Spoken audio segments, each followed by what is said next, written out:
शंकर भगवान के बारे में चर्चा सुने के मिलल। इधर से भी देखे कोनो सखी पंचोजा बाबा भोलेनाथ शंकर भगवान का बरियात गई हिमांचल राजा के द्वार पर। तो सखी लोग जब देखली बाबा भोलेनाथ जी का भयंकर रूप तो कभी आई हो दादा ये सखी दुल्हा तो बहुत देखली जा, लेकिन ऐसा दुल्हा अब तक ना देखली जा। देखो दुल्हा के लगो था कि गर्दनिया में जो लटकल बा सांप दूरे से फुफुकार मारते बोल सखी कहते कैसे पछिए सखी कैसे तनी सारा है बजा कर गया।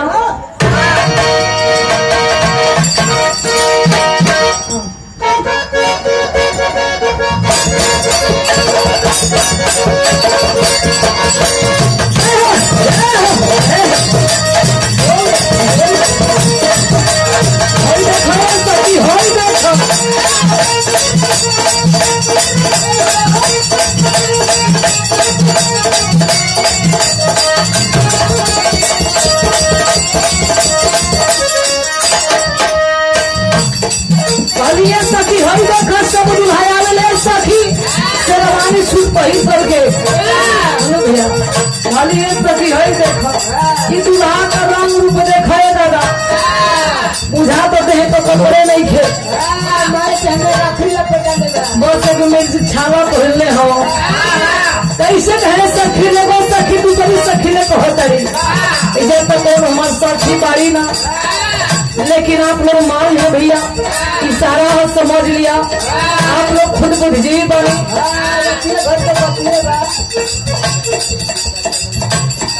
और कल भैया हमारे गीत ऑडियो वीडियो हमारा प्रियदर्शी मोदी चैनल पर छूटी तो आप लोग हमारे गाना पसंद करो, प्यार लोग देख सब्सक्राइब करो, कमेंट भी करो। कैसे सखी पूछा तभी सुना सुना सखी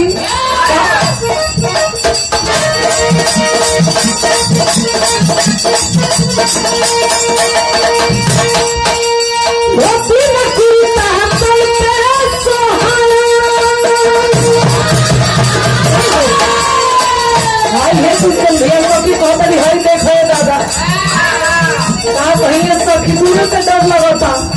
बरासी में बुझा थकी कोई के एगो मुड़ी बा तो कोई के 4 गो मुड़ी बा तो कोई के गोरे नहीं खे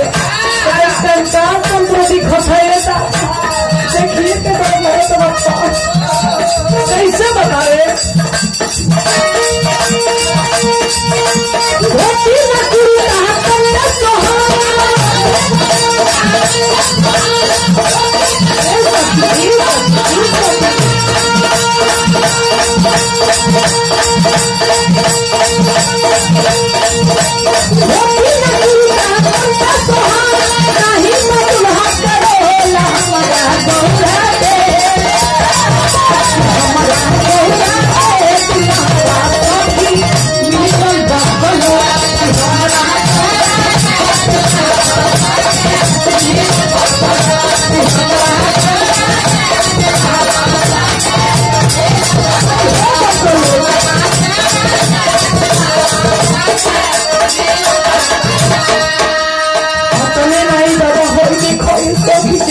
अरे कैसे कैसे देखिए सखी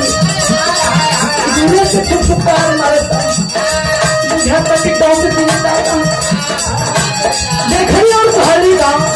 बारात की हल्की बराता है दादा अरे बाप कहाँ बैठ के देखा क्या कहे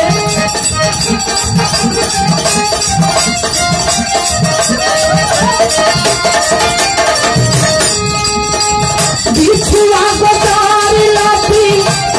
बातें हो घर में लौट कर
नरेंद्र भैया, लेकिन ई दूल्हा के देखा ही डरा भैया, ई दूल्हा पैदा ही आई मारा, इनका पैर में न झुकता वाला चपड़ा,